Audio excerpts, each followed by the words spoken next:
За энэ их тийм бас жоохон нарийн эдрэтэл асуудал болчлоо. Гэхдээ нөгөө талд уг нь их тодорхой зүйл юм л гэж ойлгож байгаа шүү дээ. Альва одоо улсын хурлын гишүүнд олгосон ирэх бол нэг талаар тухайн институцд буюу хууль тогтоох засаглалд парламентод өөрт нь олгосон одоо чиг үүрэгтэй ноёлдуулж олгосон ирэх гэж ойлгож байна. Тэгээ энийг бол үндсэн хуулиар тодорхойлчихсан улсын хурлын тухай хуулиар тодорхойлчихсан байна.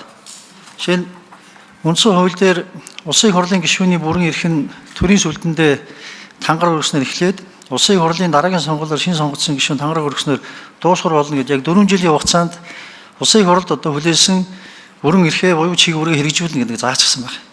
Тэгэхээр сонгуулийн одоо жил эхэлсэн байлаа ч гэсэн ямар нэгэн байдлаар өөрийнхөө чиг үүргийн дагуу ажлаа тайлгнах, танилцуулах, уулзалт суглаан хийх эрх нь бол үндсэн хуулиар нээлттэй байж байгаа.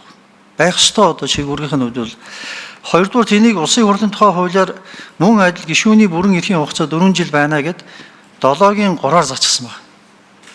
За цаашлаад 8 дугаар зүйлийн 8-ийн 1-ийн 26-ад гишүүний бүрэн эрх гэдэг дээр сонгогчдод үйл ажиллагаа мэдээлэх гэдэг эрх нь байж байгаа.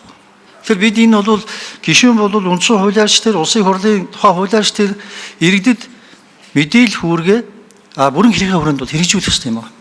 Тэгэхээр бид бол анханасаа одоо энэ үндсэн хуулийн зэцийн энэ одоо дүгнэлтийг хүлээгээд авчдаг нь бол анхандаа бол бас их хэрэгэлзээтэй асуудал болчихсон. Гэхдээ энийг бол одоо нэгэнт их хурл шийдвэр гаргасан юм шээс бидний тэрийг бол хэлцэх бол ирэх бол байхгүй. Яг одоо энтэй уялдсан байдлаар 44-ийн 6-г харин бид нэр гишүүний болон одоо улсын хурлын институцийн хувьд бол чиг үүргээ хэрэгжүүлэхдээ уялдсан байдлаар энийг боловсруулах зүйтэй хаа гэж бодож байна. Альва этгээд гэдгийг өргөжүүлэхээр зэрэг бид үндсэн хуулийн зэцийн дүгнэлтийг хүлээж авч байгаа юм шиг мөртлөө нөгөө талдаа тэртээдэргүй энэ 44-ийн 6 чинь анх бол улсын хурлын гишүүний тухайд өөрийнх нь эрхийн зохицуулсан сонгуулийн тухай хуулийн тодорхой заалт байхгүй юу. Тэгсэн чинь энэ их хурлын тухай гишүүний тодорхой заалт бол биш, бүх иргэдийн хуулийн этгээдийн тухайд ийм заалт болоод өөрчлөгчлөө гэж. Тэгэхээр энийг хэдүүлээ ахаад одоо сайн нарийн бодож хууль зүйн талаас нь за тэрнээс гадна одоо саяны одоо холбогдох хуулиудаа уялдсан байдлаас нь одоо авч үзэх ёстой. Хэрвээ энийг ингээд тавьчих юм бол хэрвээ ингээгүй нөхцөл бол баг буцаад эн чинь үндсэн хуулийн одоо зэстээр маргаан үүсгэж болохоор юм байдал руу ч орж магадгүй гэж байна. Тэгэхээр энийг ажлын хэсгийнх маань ахаад одоо шинэ бодооч гэсэн үүднээс би бол одоо энэ дээр бол өнөөдөр бид энэ яг 44-ийн 6 дээр бол дахин боловсруулах байдлаар энийг дараа нь одоо шинэ дахиж хэлцэх байдлаар авч үзүүл яасан юм бэ гэсэн юм саналтай байна. Баярлалаа.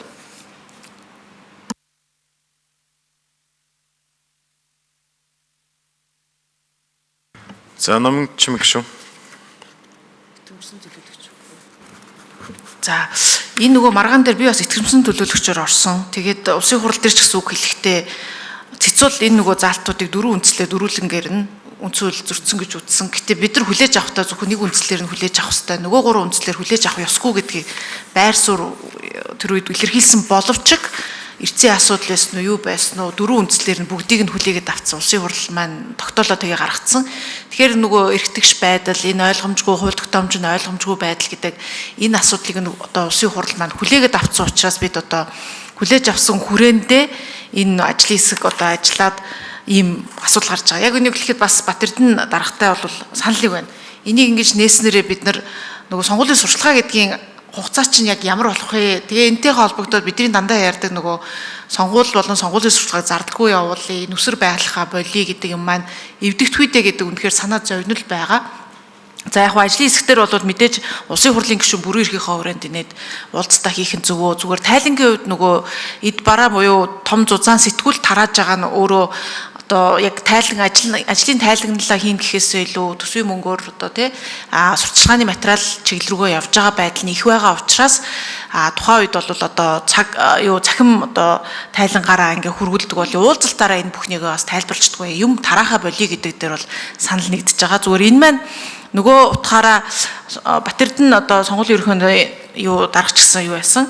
Тухайн үед тайлбарлаж ирсэн энгийн иргэд бол тэр хоригдсон сурталчилгааны зүйлийг харах юм бол уулзалт гэж юусоо байхгүй нээлттэй байгаа штэ гэдэг юмыг хэлжсэн боловч цэцөөрөө яг нээлттэй байгаа мó үгүй мó гэдэг чинь ойлгомжгүй байна гэдэг юм гаргацсан юм. За би бол тэн дээр бол итгэмсэн төлөөлөгчийн хувьд бол санал нийлэхгүй ойлгомжтой. Энэ бол өөр субъект улсын хурлын гишүүн бол бүрэн эрх буюу үүрэгтэй байхгүй тайлагнах. Энийг бас ингэж хамтд нь үзэх шаардлагагүй гэсэн боловч одоо нөгөө хүлээж авах үндслээ бид нар бүрэн зөвшөөрчөнгүүт яалтчгүй одоо ойлгомжтой болох чиглэл рүү нэг иймэрхүү томьёолол олж авч тавиад ажлын хэсгээс бол ийм санал гарсан байгаамаа.